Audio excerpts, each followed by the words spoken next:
is a lamp unto my feet, and a light unto my path.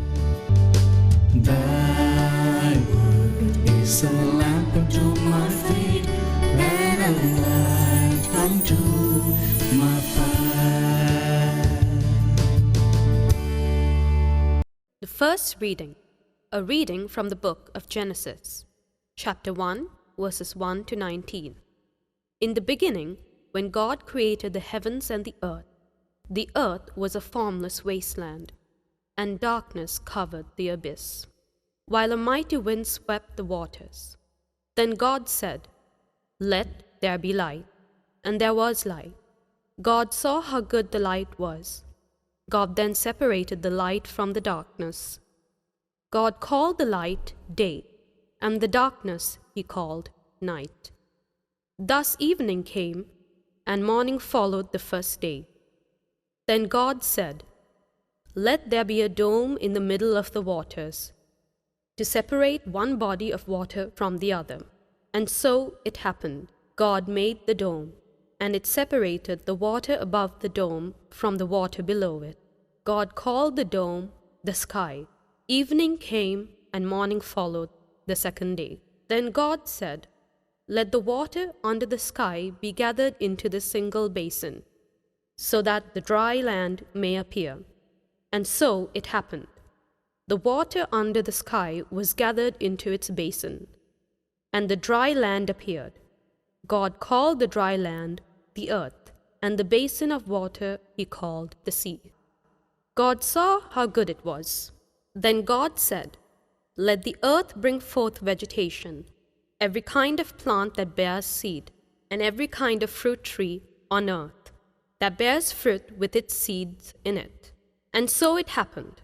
The earth brought forth every kind of plant that it bears seed, and every kind of fruit tree on earth that bears fruit with its seed in it. God saw how good it was. Evening came, and morning followed the third day. Then God said, "Let there be lights in the dome of the sky, to separate day from night. Let them mark the fixed times, the days, and the years, and serve as luminaries in the dome of the sky, to shed light upon the earth." And so it happened. God made the two great lights, the greater one to govern the day, and the lesser one to govern the night. And he made the stars. God set them in the dome of the sky, to shed light upon the earth, to govern the day and the night, and to separate the light from the darkness. God saw how good it was. Evening came, and morning followed the fourth day. The word of the Lord. A reading from the Holy Gospel according to Saint Mark. After making the crossing to the other side of the sea, Jesus and his disciples came to the land at Gennesaret and tied up there. As they were leaving the boat, people immediately recognized him. They scurried about the surrounding country and began to bring in the sick on mats to wherever they heard he was. Whatever villages or towns or countryside he entered, they laid the sick in the marketplaces and begged him that they might touch only the tassel of his cloak, and as many as touched it were healed. The Gospel of the Lord. How many of us can say to ourselves that if we spend just a little time with the Lord, everything will be all right? Yesterday we spoke about prayer, giving the first moment of the day to our Lord, just as Jesus himself did. If we can say that if we give a little bit of our time for the Lord, everything will be okay.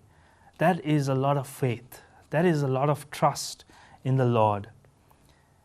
When we read this parable, or when we read this passage from the Gospel, we hear people gathered around Jesus. They went seeking him from village to village, and they all wanted to do just one thing, just to touch his cloak.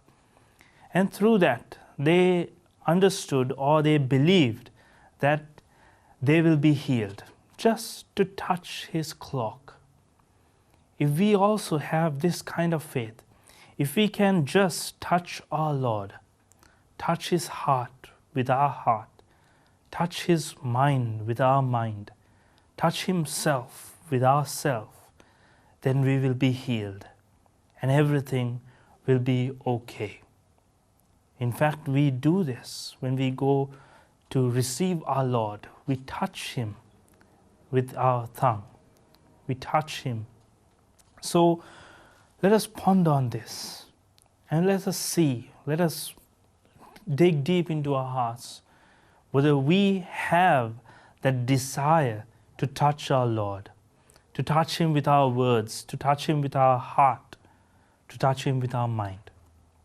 Let us see if we have the same faith that those people in Palestine that day who gathered around Jesus from all sorts of places and went with Him wherever He went just to touch His cloak.